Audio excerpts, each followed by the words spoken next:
শ্রেণীর আজকের বিজ্ঞান ক্লাসে আমরা থার্ড সামেটিভের লাইফ সায়েন্সের অংশটুকু শুরু করতে চলেছি। প্রথম যে অংশটা সেটা হচ্ছে পরিবেশের সংকট, উদ্ভিদ এবং পরিবেশ সংরক্ষণ।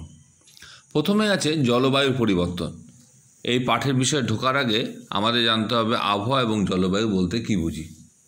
আবহাওয়া কি? আবহাওয়া হলো এমন একটা বায়ুমণ্ডলীয় অবস্থা যেখানে রোদ, জল, ঝড়, বৃষ্টি ইত্যাদি ঘন্টায় ঘন্টায় দিনে দিনে পরিবর্তিত হয়। একই অঞ্চলে দুটি স্থানের আবহাওয়া পাল্টে যেতে পারে। যেমন দেখা গেল উত্তর কলকাতা প্রবল বৃষ্টি হচ্ছে, কিন্তু দক্ষিণ কলকাতায় ঝলমলে রোদ। অর্থাৎ আবহাওয়া বলতে আমরা বুঝলাম না স্থানীয় অঞ্চলে কোনো নির্দিষ্ট দিনে যেরকম টাইপের আমরা বায়ুমণ্ডলীয় অবস্থা দেখতে পাই সেটাকে বলা হয় আবহাওয়া। জলবায়ু কি? জলবায়ু হলো দীর্ঘ সময়ের জন্য, যেমন পুরো বছরের আবহাওয়ার গড় অবস্থাকে আমরা বলবো। বিস্তীর্ণ অঞ্চলে জুড়ে বেশ কিছুদিন ধরে একই রকমের জলবায়ু দেখা যায়, যেমন শীতকাল, গ্রীষ্মকাল, বসন্তকাল, বর্ষাকাল। দীর্ঘ সময় ধরে নির্দিষ্ট সময়ে নির্দিষ্ট জলবায়ু দেখা গিয়ে থাকে। এটা গেল গিয়ে জলবায়ু। এবার আমরা চলে যাব কোন অংশে যাব? আমরা যে পরিবেশ, পৃথিবীর ঘোমটা বলতে আমরা কি বুঝি? আমরা জানি পৃথিবীকে ঘিরে আছে কিনা ওজোন স্তর। এই ওজোন স্তর কী করে? যে মহাজাগতিক ক্ষতিকারক যে রশ্মিগুলো, যেগুলো পৃথিবী পৃষ্ঠে প্রবেশ করলে পৃথিবীর পৃষ্ঠের উষ্ণতা বৃদ্ধি পায়, সেই অংশ থেকে রক্ষা করছে কি? এই ওজোন স্তর। এই ওজোন স্তর আমরা জানি যে আমাদের পৃথিবীর উষ্ণতাকে স্থির এবং বজায় রাখতে সাহায্য করে। কিন্তু বিভিন্ন পরিবেশ দূষণের দ্রুত কারণে আমরা দেখতে পেয়েছি মূলত বায়ু দূষণকারী যে সমস্ত গ্যাসীয় পদার্থগুলো বিভিন্ন জ্বালানির পোড়ানোর ফলে বা জ্বালানোর ফলে, এছাড়া বিভিন্ন রাসায়নিক কারখানা থেকে নির্গত যে গ্যাসীয় পদার্থ, এগুলো পরিবেশ দূষণের কারণ। তার মধ্যে carbon dioxide, methane, nitrous oxide, chlorofluorocarbon, sulphur ইত্যাদি গ্যাস খুবই গুরুত্বপূর্ণ। এছাড়া ধুলো, কার্বন কণা ইত্যাদি হচ্ছে বায়ুমণ্ডলের স্বাভাবিক যা মান, তার গুণগত মান সেটাকে নষ্ট করছে। এর ফলে বায়ু ক্রমাগত দূষিত হচ্ছে। এই উপাদানগুলো বায়ুমণ্ডলে গিয়ে জমা হচ্ছে এবং পৃথিবী একটি চাদরের মতো মিলে ফেলছে। পৃথিবীর বায়ুমণ্ডলে এই সমস্ত গ্যাসীয় পদার্থ ছাড়াও আছে কি? ওজোন এবং জলীয় বাষ্প। পৃথিবীর ছেড়ে দেওয়া তাপ একটা অংশকে বায়ুমণ্ডল ধরে রাখতে সাহায্য করে। বিভিন্ন গ্যাসীয় পদার্থের এই চাদর পৃথিবীর প্রাণস্পন্দন জাগিয়ে রাখার পেছনে কার্বন ডাইঅক্সাইড, মিথেন, জলীয় বাষ্পের ভূমিকা অনেকখানি। বায়ুমণ্ডলে জলীয় বাষ্প, কার্বন ডাইঅক্সাইড না থাকলে পৃথিবীর গড় উষ্ণতা -18°C নেমে যেত। তাহলে পৃথিবী প্রাণের বিকাশই ঘটতো না। কিন্তু উল্টো দিকে আবার নানা রকম কাজের ফলে পরিবেশে এই গ্যাসীয় পদার্থের পরিমাণ বেড়ে যাচ্ছে। এই গ্যাসীয় পদার্থের পরিমাণ বেড়ে যাওয়ার জন্য অতিরিক্ত তাপকে পৃথিবীতে আটকে রাখছে, ফলে পৃথিবীর তাপমাত্রা স্বাভাবিকের তুলনায় বেড়ে যায়।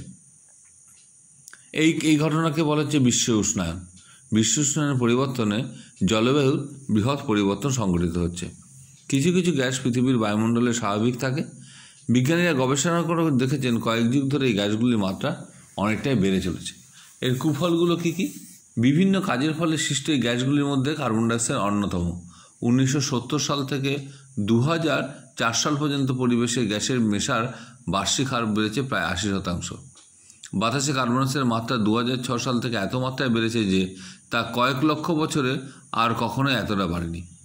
2011 সালের গোড়ায় জানা গেছে গত 100 বছরে পৃথিবীর গড় উষ্ণতা বেড়েছে 1°C।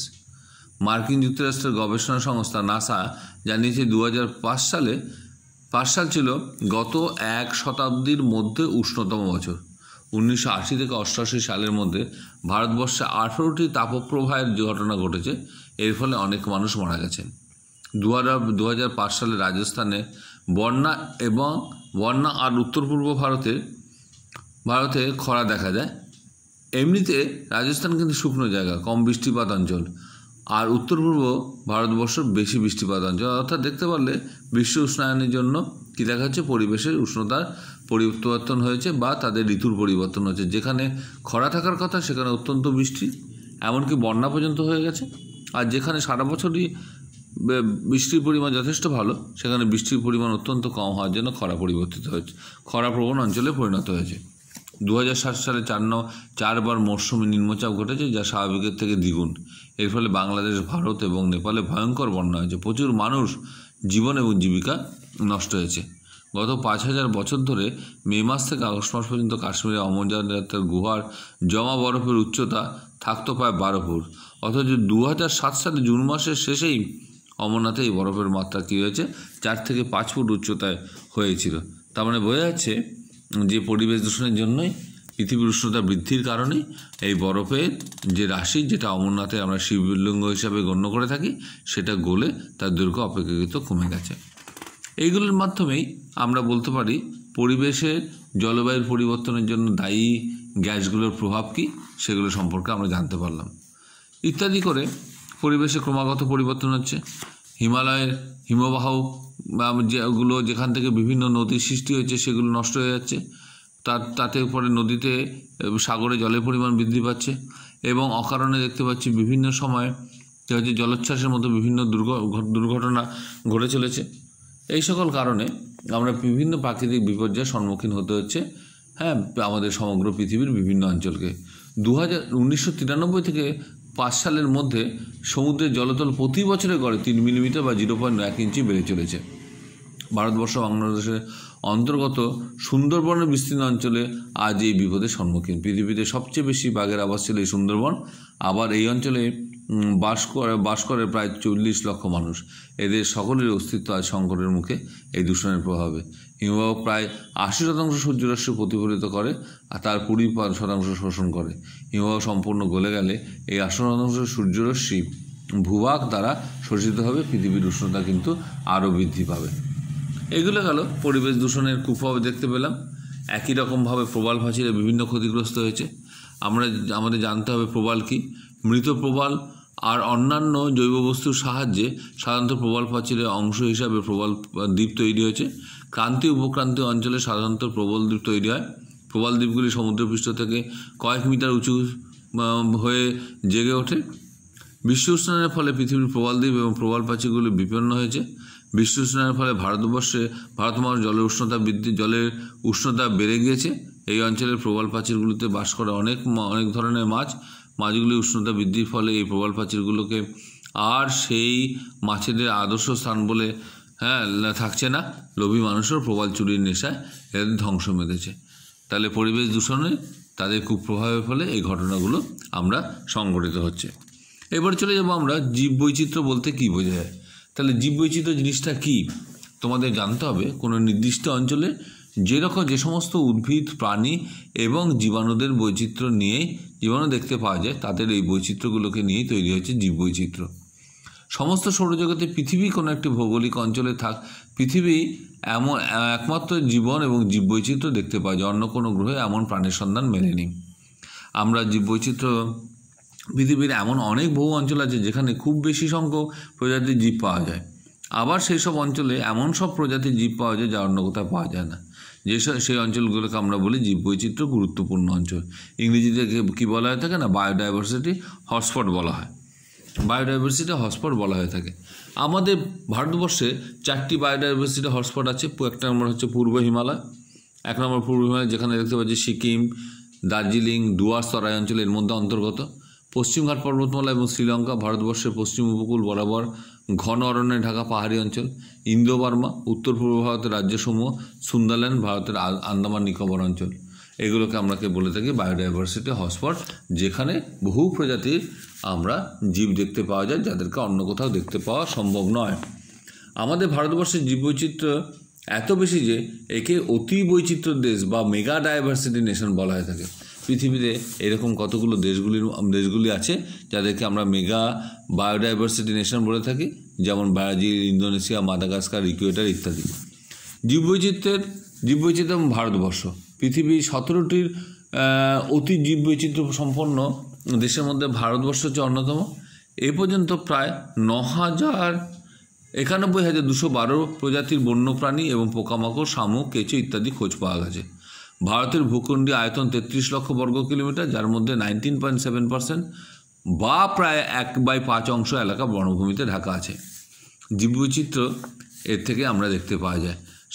সারা বিশ্বের উদ্ভিদ জগতের 7%, প্রাণী জগতের 6.5% বাসভূমি হচ্ছে কিন্তু এই ভারতবর্ষ। অতএব জীববৈচিত্র্যের নিরিখে ভারতবর্ষ একটি অত্যন্ত গুরুত্বপূর্ণ অঞ্চল।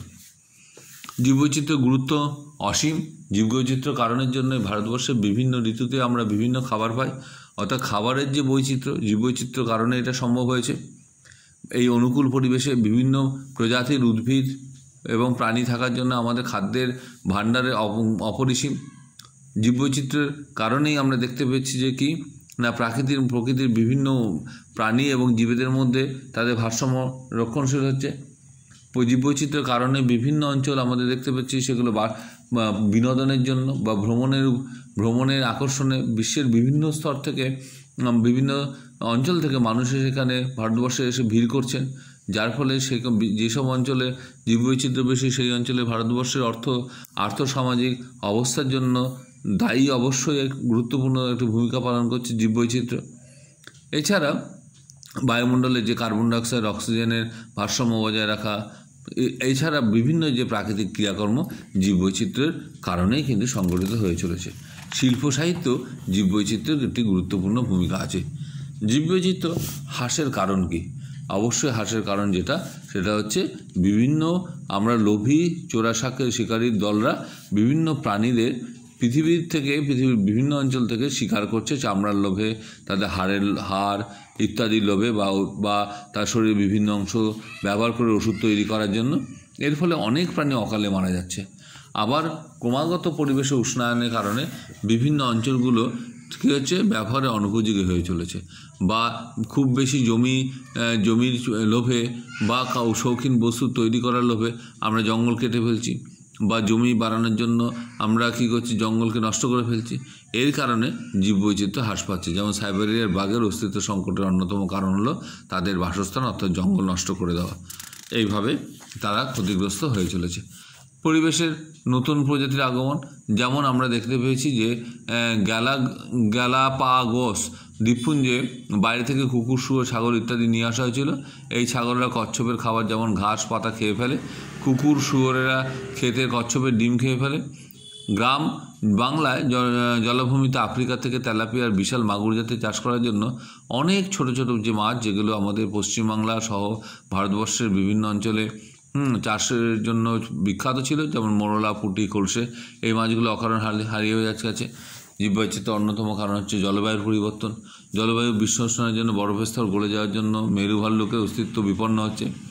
জীববৈচিত্র্য হ্রাসের অন্যতম কারণ আরেকটা হলো যে জলবায়ুর পরিবর্তনের জন্য এম্পায়ার পেঙ্গুইন, মেরুশিয়ালের মতো প্রাণীরা তাদের উপযুক্ত পরিবেশ না পাওয়ার জন্য তারা টিকে থাকতে পারছে না। পরিবেশ দূষণের কারণে বহু প্রাণীরা অকালে মৃত্যু ঘটছে। ঠিক আছে। অতিরিক্ত অর্থনৈতিক ব্যবহারের জন্য আমরা কস্তুরী নাভি, হিমালয়ের পার্বত্যাঞ্চলে যেখানে পাওয়া যেত, এদের মধ্যে থেকে পাওয়া যায় মৃগনাভি। এই মৃগনাভি থেকে তৈরি হয় নানা সুগন্ধি দ্রব্য। মানুষ সুগন্ধি দ্রব্যের আকাঙ্ক্ষায় কী দেখা যাচ্ছে এই সমস্ত প্রাণীদের মেরে ফেলছে। এর ফলে আমাদের জীববৈচিত্র্য ক্রমাগত হ্রাস পাচ্ছে। আজকে আমরা এইটুকুই আলোচনা করলাম। ঠিক আছে। পরবর্তী ক্লাসে আমরা পাঠের অন্য অংশে আলোচনা করব।